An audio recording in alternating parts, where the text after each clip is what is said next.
Deixa eu apresentar aqui rapidamente, que eu não quero também. Queremos ouvir muito o que você tem a dizer. Ediane Maria, deputada estadual do Estado de São Paulo, pelo PSOL, eleita em 2022 com 175 mil votos.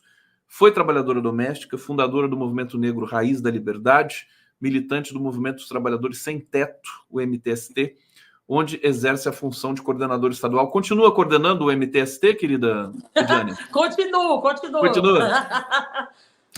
Olha que risada gostosa. Ediane, eu quero que você conte, vou começar aqui só para lembrar um pouquinho da tua história. Você estava naquele acampamento lá de 12 mil famílias, né? Em São Bernardo do Campo. Conta um pouco daquela memória para gente lá do... Vou te contar essa memória. Foi ali que eu ganhei memória também, né? Foi ali que eu tive um espaço de organização, que foi em 2017, né? Na maior ocupação da América Latina. Acho que todo mundo lembra, foi um boom, né? Foi na cidade de São Bernardo, ali na área verde. Você imagina uma área totalmente requisitada, em frente à Scania, né? Aquele lugar incrível. E ali que entra essa mulher, né? Com tantos sonhos, querendo o direito da moradia, mas sem entender todos os processos e as burocracias que são colocadas para todos nós, né? Porque ali foi aquele momento que quebrou aquele estereótipo de corra mais, acorde cedo, trabalhe mais, sabe? Ali você vê que existe todo um mecanismo também já construído, né? Para que a gente não tenha acesso. E aí o Jefferson, ele retrata isso muito bem, né? Isso também é um projeto, né? Toda essa construção, né? do último país que aboliu a escravização dos nossos corpos, mas também aboliu, mas não garantiu direitos nenhum, né? Ou seja, naquela época, imagina que nós vamos ter passado, pessoa como eu, mesmo tendo uma condição, o dinheiro para comprar um terreno ou uma casa, não conseguia, né? Eles boicotavam, eles não deixavam. Então, essas mazelas que a gente carrega ainda, né? Sobre toda essa violência que nossos antepassados sofreram e que a gente sofre ainda. Então, é ali que eu ganho minha consciência política, né? Que tudo que a gente faz na sociedade, tudo que a gente faz é política, né? Então, eu sou aquela mulher que conhecia o MTST na fila do leite do governo do Estado, ali brigando, né? Sou mãe solo de 4 filhos, e ali que começa a minha briga, aquele questionamento... Aliás, você viu que tinha alguma coisa errada ali e começou... tinha alguma coisa... Ali eu achei estranho, viu? Eu quero saudar todos que estão assistindo essa live, né? Tem mais de 1.500 pessoas que estão acompanhando aqui ao vivo. Muito obrigada, gente. Eu acho que, assim, ali naquele momento... Na fila do leite, eu vi que tem uma coisa errada. Foi pós-golpe da Dilma. Foi em 2016, eu já pegava o leite das minhas crianças, né? Todos eu pegava, mas eu vi uma coisa errada, porque chegava nos 7 anos, essa criança automaticamente ela não pegava mais seu leite. Só vai pegar esse leite do governo do estado quando tiver idoso, quando tiver aposentado. Com mais de 60 anos, você consegue fazer a carteirinha novamente. Mas eu vi naquela fila que muita gente começou a aumentar aquela fila, né? Pós-golpe, começou a aumentar aquela fila. E eu era uma daquelas que ficava ali na fila. Meu filho fez 7 anos, o mais novo, Gustavo. Mas só que eu precisava do leite. Eu estava com 4 crianças dentro de casa, né? Mãe solo, né, separada, aquela loucura toda da vida, trabalho como doméstica. Então, eu precisava dessas políticas sociais, que ajuda de um leite, de uma cesta básica. Precisava desses apoios. Bom, é ali que eu comecei primeiro, a conversar com as pessoas. Eu via muito idoso, muita criança, muita mulher ali na fila. E eu chegava cedo. Você imagina, se chegar às 7 horas da manhã na fila... Para 9 horas da manhã, 9 horas, você talvez saia com 1 litro de leite, aquele litro de leite que a maioria, se não tiver uma geladeira, não consegue congelar, não consegue guardar para outro dia, tem que tomar aquele leite naquele dia. E ali que eu começo a ver alguma coisa muito errada. Mas eu tirava aquele meu tempo para conversar com as pessoas, né? Desde criança, é um negócio que eu tenho, Conde. Desde criança que eu converso muito. Minha mãe fala que eu sou conversadeira, que eu sou faladeira. Eu questiono a dinâmica do mundo, da cidade. Então, isso é muito bom, né, para nós. E eu era muito reprimida. Não pode perguntar isso, não pode falar aquilo. Você não pode perguntar pessoas mais velhas, não pode questionar tal coisa. E eu questionava. Bom, apanhei bastante, mas continuo questionando. Acho que por isso que a gente chegou aqui, né? Tanto questionar e tanto trazer esse olhar de que tem alguma coisa aqui errada. Não é isso que eu acredito. Bom, e é ali que eu começo a ver as coisas erradas. E aí uma companheira, ela me chamou para ir para uma ocupação. Ela falou assim, vai ter uma ocupação. Porque a partir dali, daquele momento, eu pertencia àquela fila. Você tem noção disso? Eu pertencia àquela fila, porque eu falava com as pessoas. Eu ficava ali 2 horas falando com as pessoas. Quero entender por que ela estava ali. Você se tornou uma líder ali, né? Se tornou uma líder. Sim, a minha história de vida, ela me impulsiona a chegar nesse lugar, né, que a gente está hoje. Por questionamentos básicos, de tipo, por que essa fila está aumentando? Porque o senhor não está tendo aposentadoria? Então, você começa a ter acesso a pessoas que estão sofrendo de violência doméstica, sabe, de pessoas que estão desempregadas, de pessoas que dependem do auxílio do governo. Você começa a ter acesso realmente ao teu bairro. O teu bairro está ali naquela fila. Algumas representações estão ali naquela fila. Então, você começa a entender a dinâmica. Não era uma pessoa politizada, não entendia muito, só sabia do golpe, e comecei a ver os retrocessos na minha pele, né, a partir do momento que as políticas públicas e sociais começam a assumir para todos nós. Ou seja, é ali que eu começo. Bom, dentro do MTST só enfatizou, porque eu entrei pela minha casa, inclusive no dia, não me esqueço, essa noite, foi uma noite linda. O céu estava simplesmente igual tá aí na tua tela, azul, uma noite azul, com o céu cheio de estrelas. E eu cheguei, eu falei, eu quero um lugar lindo, eu quero um lugar, um espaço bem bonito. Né? Então eu escolhi, ali tinha o logo da Scania na frente, eu sempre falo isso. Tinha um logo maravilhoso, e eu, ai, nossa, que coisa incrível. Você ajudou a escolher o local de acampamento? Não. Eu sou acampada, entrei como acampada. Ou seja, então eu ali aquela coisa e tal, faço meu barraco, lá. E aí, cara, sabe o que eu encontrei na ocupação? Eu encontrei pessoas como eu. Porque muitas vezes eu estava ali na fila do leite, eu ia questionar uma coisa, a pessoa tinha medo de perder aquele único litro de leite. Né? Tipo, eu não vou falar, não vou questionar, eu vejo que está errado, mas eu vou ficar quieto. Ali não. Na ocupação, chegou a 12 mil pessoas, famílias ali, né? E eu era uma daquelas que chegava a ficar na porta da ocupação ali, falando que as pessoas correm, venham, né? É um direito nosso, vamos construir nosso barraco, vamos construir. Porque ali as pessoas ouviam. O impressionante era que as pessoas ouviam. E elas olhavam para você como uma pessoa importante. Tipo assim, você tá mudando. Que bom que você está aqui e que bom que você está nos recebendo.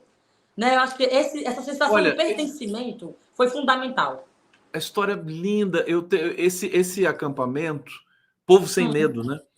A história desse acampamento precisa ser contada. Eu não sei se já tem um documentário sobre, mas precisa ser publicado livro, tudo mais, porque foi um momento muito inspirador, importante da luta política nesse país. Foi o maior acampamento da América Latina, acho que da história. Foi o maior acampamento da América Latina. A gente ali teve... Você imagina, o Lula estava ali, né? Lula foi lá, né? Sofreu o golpe, que a gente sofreu o golpe mais uma vez, né? O Lula foi, a Dilma, toda aquela organização política ali, né? De pessoas que estavam ali entendendo, e nós, né? Pessoas como eu, que estavam começando a entender esse processo político partidário, né? Do golpe, né? Porque eu sou essa menina que eu vivi a política pública a partir do momento que elas foram efetivadas, que chegaram até nós, né? E várias não chegaram, porque faltava essa informação, faltava essa comunicação. Por isso que eu sou tão, assim, agoniada, sabe? A gente faz tanta coisa. Ediane, você é maravilhosa. A gente aqui sempre, né, chorando, né? E é bom lembrar da Marielle hoje também, mas nós temos aqui a Ediane em São Paulo, que, olha, vai dar um trabalho para esse Tarcísio. O pessoal está aqui celebrando sua presença, ó. Lúcia Alvarenga, maravilhosa. Ediane Maria, todo mundo aqui comentando. Daqui a pouco eu vou trazer mais comentários. Eu quero perguntar um pouco sobre o seu trabalho hoje na Câmara Estadual. Você defende os direitos, a sua pauta principal é o direito das empregadas domésticas. Como é que está a situação? É isso mesmo? Confirma para mim, por favor, se eu estiver enganado. Eu sei que você tem muitas outras preocupações também. Como é que está a situação estrutural hoje das trabalhadoras domésticas? O que está faltando depois daquela... No governo Dilma, né? Nós tivemos ali a regulamentação da profissão, né? Isso. No governo Dilma. De lá para cá, como é que as coisas estão tramitando? Retrocedemos? Acho que com certeza retrocedemos depois do golpe, depois de tudo aquilo, né? Olha, gente, primeiro eu quero mandar um abraço para todo mundo que está aqui novamente, um beijo. Como é bom a gente estar aqui, estarmos vivas e fazendo política, né? Olha, como que tá? Eu sou a primeira empregada doméstica eleita no estado de São Paulo. Sou uma migrante nordestina, sou mãe solo de 4 filhos, sou uma mulher negra, então a gente traz várias pautas para dentro da Assembleia Legislativa. Falar do trabalho doméstico e falar das condições que nós vivemos na sociedade é olhar para uma amplitude. Não dá para falar do trabalho doméstico, direitos a assegurar, sem falar de moradia, sem falar de saúde, sem falar de educação, sem falar da segurança pública. Eu trato, né? Eu tenho a primeira comissão, inclusive, do Brasil, a primeira frente parlamentar que discute trabalho doméstico e cuidados, foi o nosso mandato que está construindo Inclusive, vamos ter um seminário gigantesco agora, dia 16 de março, né? Na Casa do Povo, aqui em São Paulo. Ou seja, a gente está falando de várias dificuldades, né? Desculpa, gente, que a nossa categoria enfrenta. Bom, é necessário falar que 10 anos pós a PEC das domésticas, que foi muito boa, mas que ainda deixou muita gente fora dos direitos trabalhistas assegurados. Por que eu falo isso? Porque eu acho que todo mundo que conhecia, ou que conhece, ou que é empregada doméstica, ou que é patrão, ou que conhece alguém, vai saber. Naquela época, quando aprova a PEC das trabalhadoras domésticas, a gente, que garante direitos para a gente, eu também fui uma das contempladas, foi que eu trabalhava 3 vezes por semana naquela época, então eu já estava há mais de 10 anos nessa mesma casa, e foi, quando veio a PEC das domésticas, eu consegui meu registro de carteira. Isso foi maravilhoso, foi um marco na história de todo o nosso país, porque é esse o processo de reconstrução que a gente precisa, né? Fazer com que um trabalho que é invisibilizado, ele ganhe um protagonismo, que essas mulheres garantam direitos. Porque chega um momento do trabalho doméstico, Conde, que a gente olha e fala assim, ok, eu não estou pagando o meu INSS, eu não sei para onde eu vou, né? Eu não sei qual que vai ser o meu futuro. Porque foi isso que também que eu parei para pensar, como que vai ser o meu futuro, né? Para onde que eu vou? Vou me aposentar? Eu vou ter algum direito? Porque são tempos trabalhados. Toda e qualquer mulher que recebe o seu salário, né? Seja uma diária, seja... porque a maioria da categoria, mais de 40% da categoria hoje, você imagina, ganha meio salário mínimo. Ganha menos que o salário. É meio salário mínimo. Meio salário. Meio salário. Para trabalhar 8 horas por dia? Aí depende da casa. Depende da casa. Tem casas que você trabalha mais tempo, que nem eu morei na casa dos meus patrões por muito tempo. Ou seja, eu lembro que na época era R$200, em 2002 era R$200 o salário que eu recebia, que eu acho que era o salário mínimo. Mas aí eu morava na casa. Ou seja, não tinha um horário. Não existe um horário. O trabalho doméstico é importante colocar que não existe um horário, não existe. Por isso que é importante regulamentar, porque não tem um horário. Eu posso pegar. Se eu moro na casa às 6 da manhã, eu vou dormir meia-noite, 10 horas, 8 horas. A PEC não regulamentou isso? Ela regulamentou, mas assim, quem tinha 3 dias na casa dos patrões, igual eu na época tinha, 3 dias que eu trabalhava, segunda, quarta e sexta, eu entrei nessa PEC, eu fui assistida por essa PEC. Quem trabalhava 2 vezes por semana já não entrou. Quem trabalhava 1 vez por semana também já não entrou. Por exemplo, a diarista, a mulher que trabalha como diarista, ela vai hoje na casa de uma pessoa, amanhã na casa de outra, depois na casa de outra. Essa mulher não foi assistida pelo programa, pelo projeto de lei. Ou seja, várias de nós da categoria ficou fora, né? A gente, inclusive, lançou, nosso mandato lançou o PL da Casa da Doméstica, que é exatamente porque existem vários programas, é importante colocar, tem vários programas da assistência social, várias coisas, vários direitos e secretarias que têm muito investimento do governo estadual, do governo federal, que é necessário que faça esse repasse para as mulheres, porque existe essa saída. Só que assim, o nosso PL da Casa Doméstica, inclusive, era para que nos PATs se instalasse, né, um ponto de atendimento para que as mulheres procurassem o seu direito. Porque a gente ainda não se vê como uma trabalhadora doméstica, né? Só a gente vê empregada doméstica. Então, a gente não está ainda ali, né? Tem uma grande luta. Eu posso até falar da Laudelina de Campos Melo, que foi uma mulher que fundou o Sindicato das Trabalhadoras Domésticas em Campinas, aqui no estado de São Paulo. Posso falar dessa luta. Uma mulher que também, pela história, não foi uma mulher que ganhou grande protagonismo na história. E é importante a gente trazer a fala quem é Laudelina de Campos Melo, a importância da Laudelina, inclusive, para a construção dessa PEC, né, para garantias de direitos.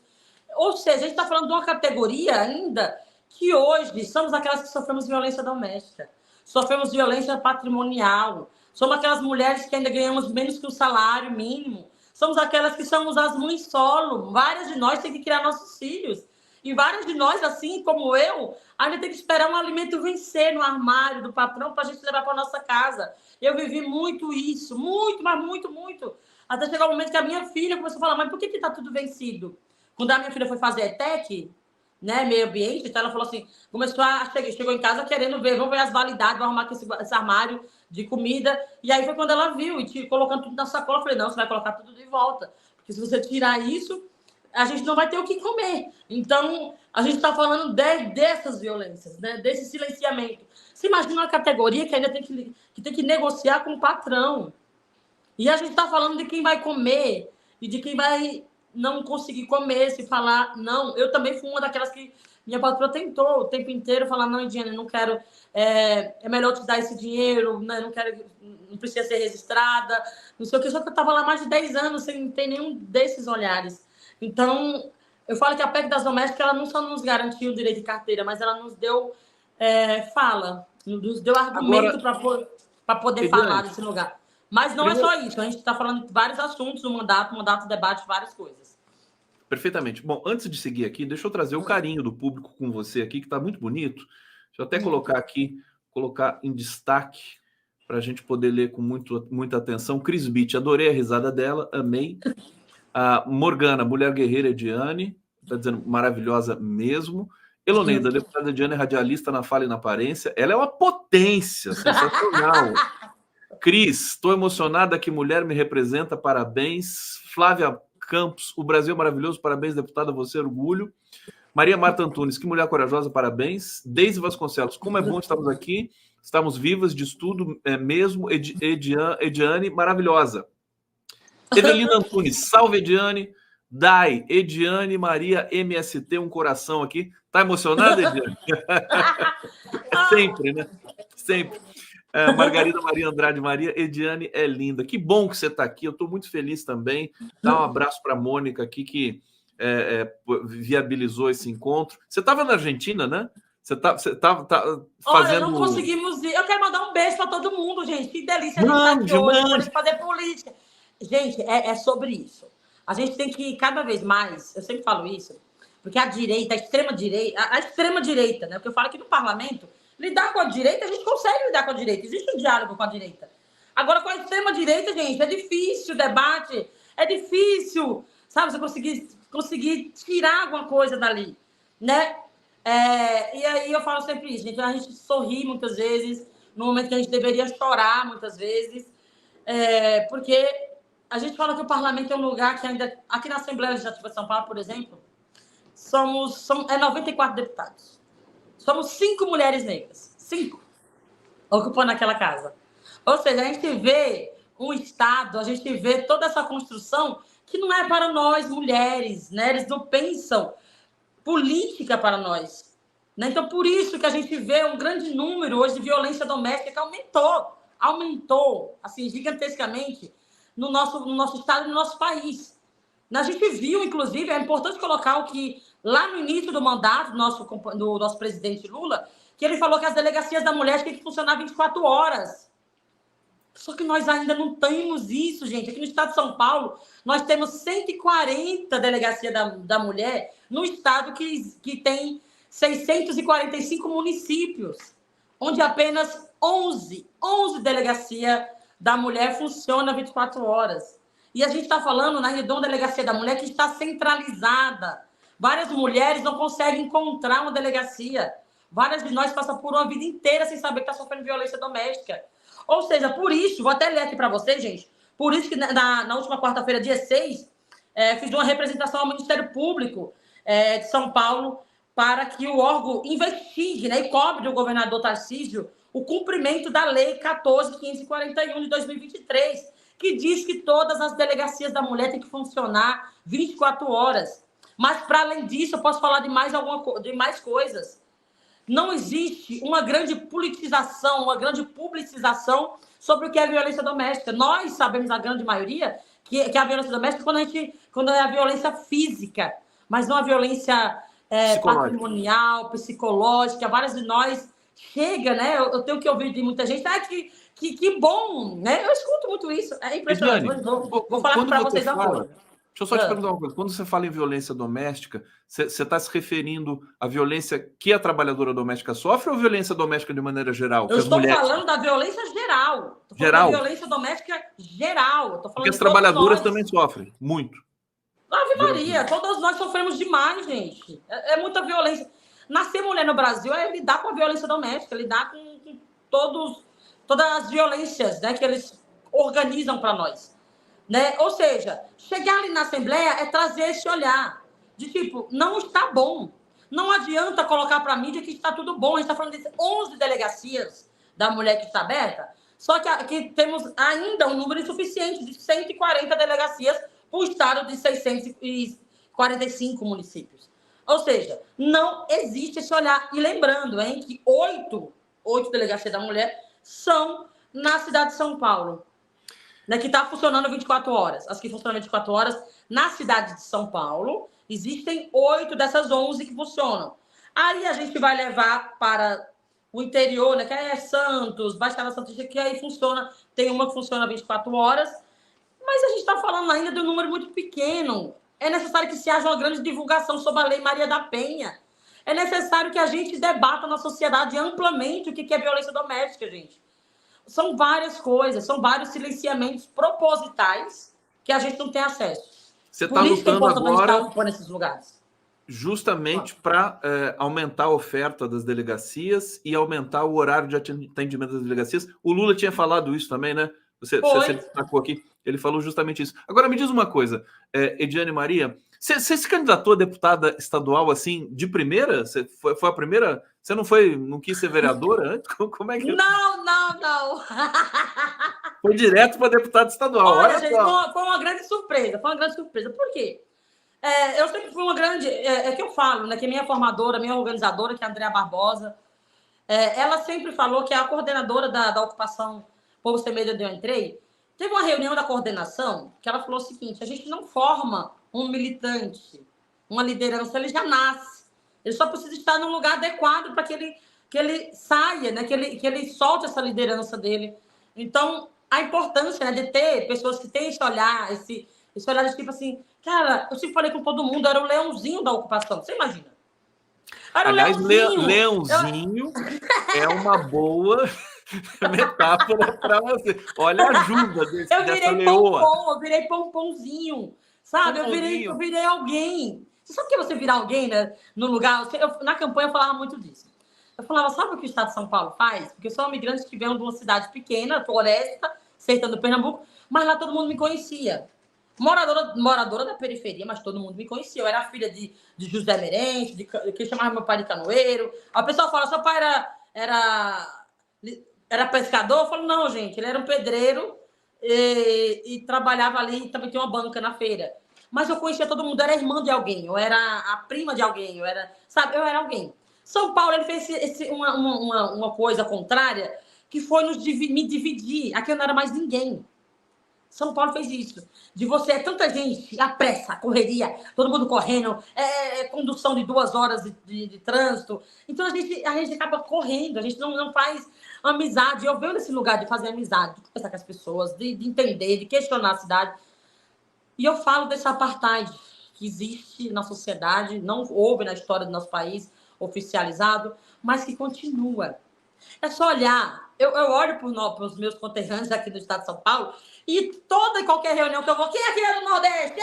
Eu! Ou seja, a gente está em todo lugar, porque houve também aquele processo, né, da escravização, das construções dessas grandes metrópoles, desses grandes estados. E a entrada dos nossos corpos era lá, pelo Pernambuco, né, onde os navios negreiros embarcavam e traziam a gente.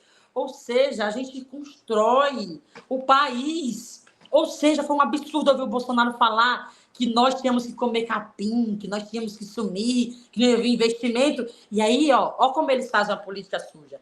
Dali a pouco ele estava falando, os nordestinos têm que estar na Paulista, os nordestinos. Gente, a gente não esquece. Nós somos um povo politizado, a gente sabe. Mas, assim, foi de primeira. Foi de primeira minha campanha. Porque, assim, em 2017, 2020, estava fazendo campanha para outras pessoas. Estava fazendo campanha. E já foi eleito. Gente, apaixonei aqui, meu Deus do céu. Desculpa, vou ter que falar isso aqui, maravilhoso. Ediane, você vai... a gente está terminando esse papo aqui, mas você vai voltar com frequência aqui, hein? Posso chamar você sempre? Pode chamar. Eu posso te falar uma coisa rapidinho? Peraí, antes de você falar, deixa eu só ler aqui a mensagem do Paulo Paiva. Isso sim é representatividade. Parabéns, Ediane. Ediane, pode falar o que você quiser, querida. Deixa eu te falar um negócio rapidinho para quem está aqui acompanhando. Quando veio o desafio, A primeira coisa que eu falei foi que assim, eu não sou política, né? Que eu não sou política, eu não entendia dos meios institucionais e tal. E aí o desafio foi esse, tipo assim, você imagina, eu não era conhecida para fora do MTST, assim, muito para fora. Era uma pessoa que me conhecia. Mas eu estava em tudo que é ato, então eu participava de tudo, estava na organização, sou madrinha das Cozinhas Solidárias, que agora virou um projeto de lei, né? Graças ao Lula, por isso que eu falo da importância da gente ter, né, nossas majoritárias, nossos presidentes, nossos governadores, nossos prefeitos, para que a gente consiga fazer com que a coisa ande, com que a política que a gente espere, almeja, chegue na ponta, chegue para pessoas como nós.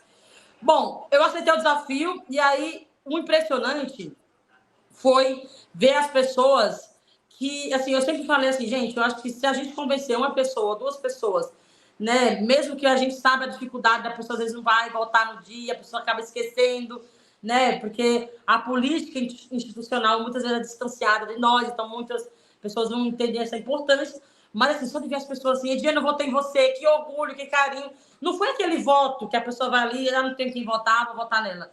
Não, foi um voto de falar assim, estou votando na minha mãe, estou votando na história da minha tia, na história da minha avó, na minha história. Eu conheço alguém assim.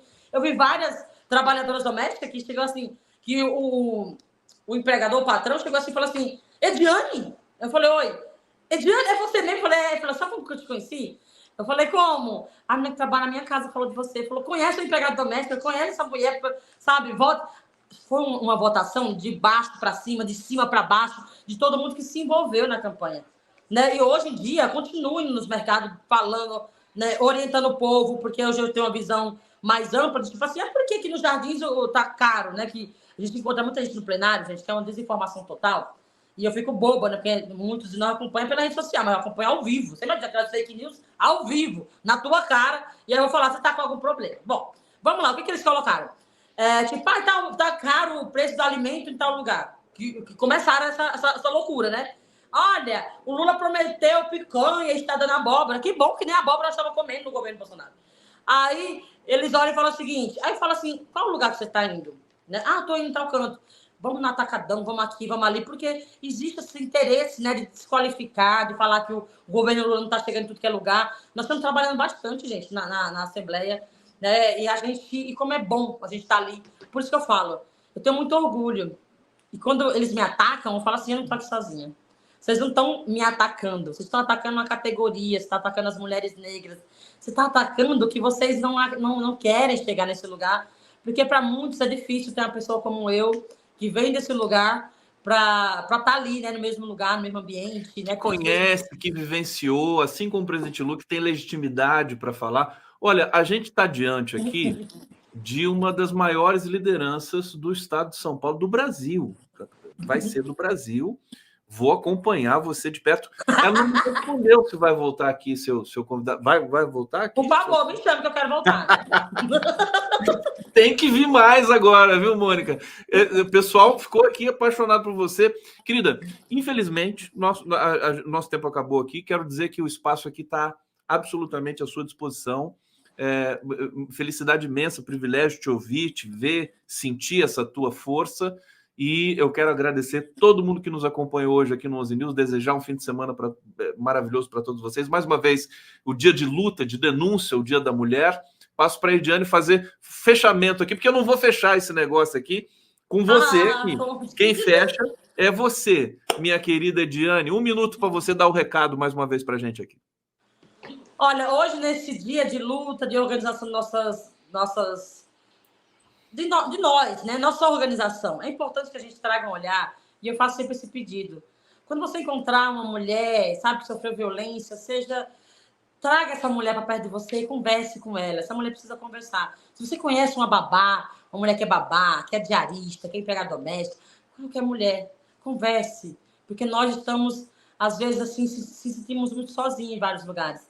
Então, eu quero muito que traga esse dia de afeto, de ouvir.